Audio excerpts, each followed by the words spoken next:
And Ken Hartley started out with the opening statement, so we will go the opposite direction, and we'll be starting with Justin, and we will be working, Pete will be next, then Trent, then Jeff. Okay, and the closing statements will be 2 minutes each, and Justin? Thank you, Al. Thank you for all of you who have stayed awake in the chambers to listen to the bitter end of this debate, and for anybody at home who's still watching. I'm just a father who wants to be part of the solution. We have bills to pay, and we need to be creative and effective in how we figure out how to pay them so that we don't have to reach into residents' pockets, and so we could advance our goals like sustainability, helping local businesses, and building a resident-friendly community. We can do all that, but we need to get past what's been going on at City Hall. As just an example, prior city councils, over a course of a decade prior to settling the McPherson lawsuit, burned about $5 million in legal fees to reach a settlement that not only doesn't slam the door on oil drilling despite the defeat of Measure O, but might have opened up another lawsuit by E&B against the city about what interest rate and how much we should be paying E&B. That is a failure that has cost us real money, and we can't afford more of the same. In terms of managing legal costs, another example is our city attorney. He may be the best guy for the job, but he needs to compete for it. It's standard practice in public agencies to put out for bid service contracts such as the city attorney or any other permanent positions that you might have in-house but that you're retaining outside firms for. We need to do that day one when we seat the new council. Our current city attorney may well be the best guy for the job and give us the best bang for the buck. We're only going to know that when we go out to bid on that job. Decision-making like this is the type of decision-making that's been going on at City Hall for too long and that we can't afford. We need to make better decisions about everything from budgeting to openness and transparency to how we manage legal bills to how we pay for staffing levels of the police and fire department to how we focus on the priorities that we've all discussed and identified in terms of how we keep the public safe in this community. When we do that, when we have an honest conversation about it, we will find solutions because we're a city of smart people who can find solutions and can implement them. We just need to elect the right people on city council to be able to do that. I ask for your vote on November 3rd. If you're a mail voter, you'll get your ballot on October 7th.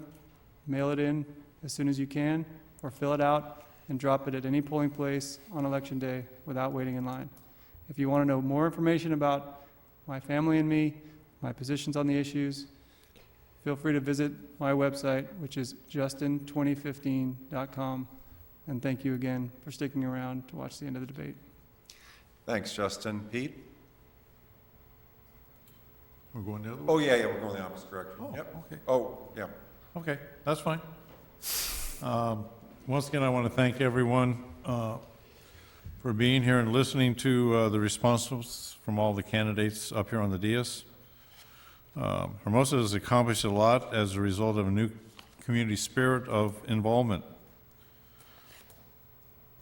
We will complete the task before the city that we have before us.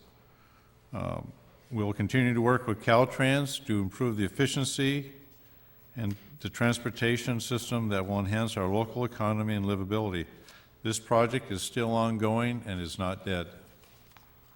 We will continue to improve our streets and update our sewer systems through the updated sewer fee structure with what I'd like to do is appoint an oversight committee to make sure that money is spent for that and that only. We need to analyze and implement plans for capital improvement projects to replace our aging city facilities. We have just completed a study by an independent company, and we will come back and start to prioritize facilities that need to be repaired and upgraded. I support the passage of Measure H to increase the transit occupancy tax, and will dedicate the increased revenues from this measure to city infrastructure repairs. As I mentioned earlier, we need not to forget a group of residents that have no seat. These are the children of Hermosa Beach who need classrooms to learn and become productive citizens for the future of our community. I will continue to seek pragmatic, collaborative solutions to the challenges ahead. The city will continue to operate a transparent council and involve the residents in critical decisions. But my decisions will be guided by your visions, your goals, and our shared community values. Together, we will shape the community's future for the long term. Please vote for Peter Tucker on March 3rd. Thank you, and God bless the best little beach city, Hermosa Beach. Thank you. Thanks, Pete. Trent? Hermosa Beach is at the dawn of a new awakening. Our vetted strategic plan calls for significant developments, both public and private, in our commercial districts. In addition, we are discussing major improvements on Pacific Coast Highway with Caltrans and foresee innovative business renovation and replenishment on the aviation corridor.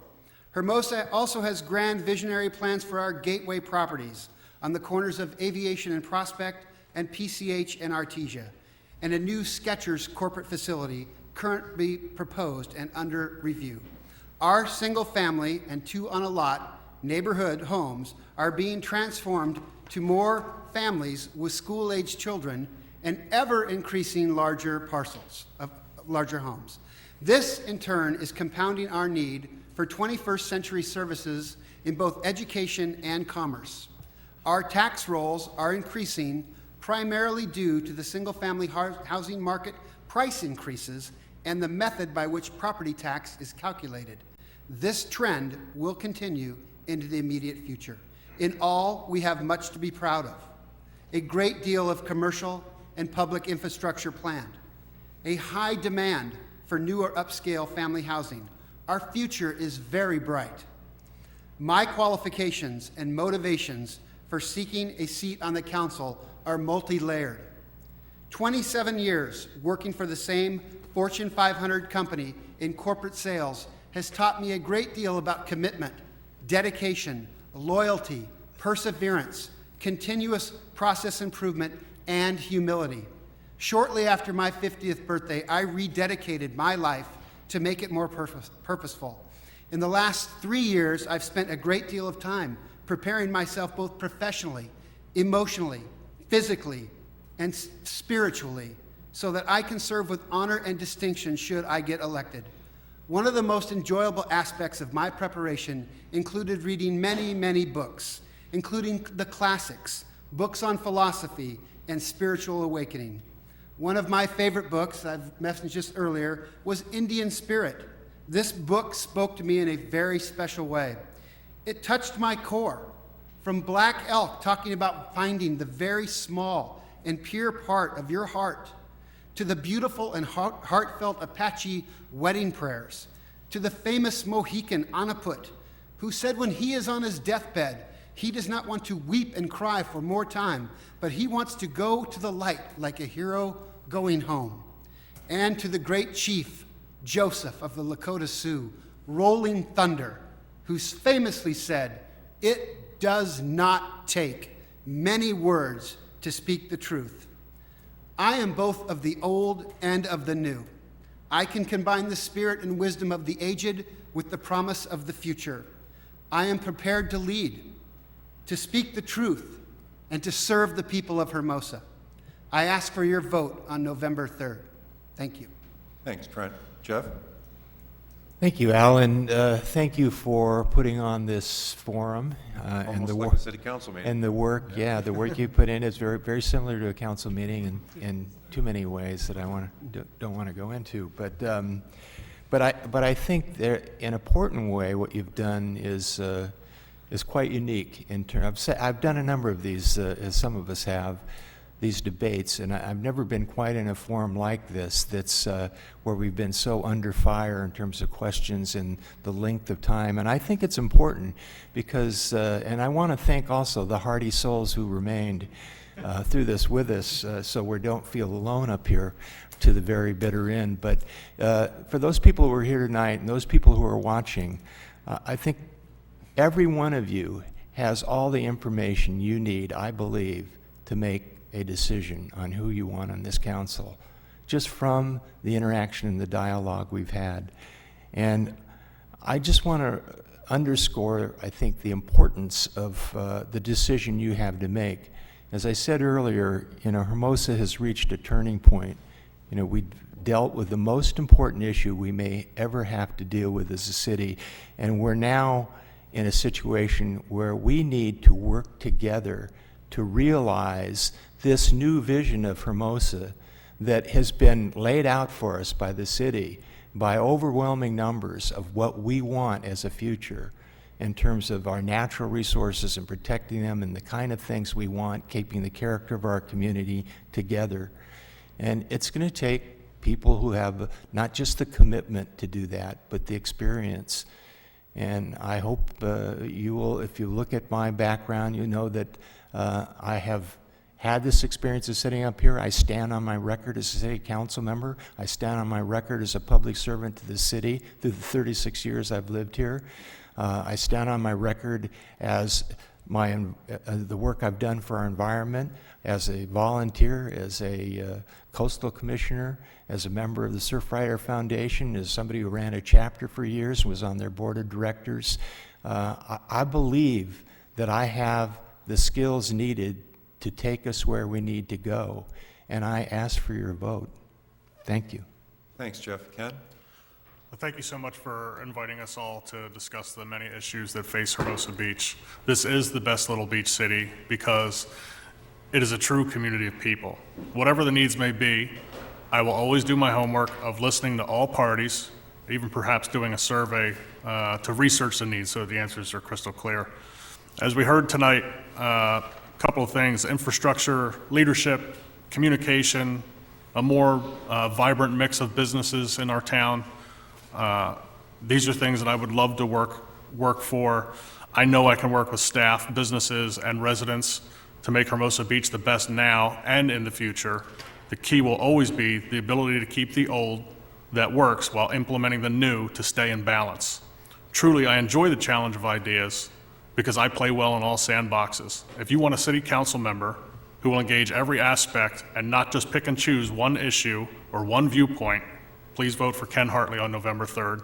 And if you have any more questions for me, you can email me. You can reach me via my website at www.hartleyforhermosa.com. That's FORHERMOSA.com. Okay, great, Ken, thanks. So that's the end of the debate. I want to congratulate all the city council members. I think we went a little bit past 4 hours. Yeah. What I would say is too about contacting these city council candidates. Google their names. That's probably a really quick, easy way to put their name in the word Hermosa Beach, and you'll probably go right to their website.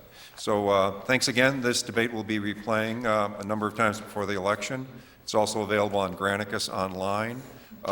Check out the website as far as the questions, and then go to the city website, and you can see the candidate statements regarding this election and everything. Thanks again. Thank you. Yep. Thank you.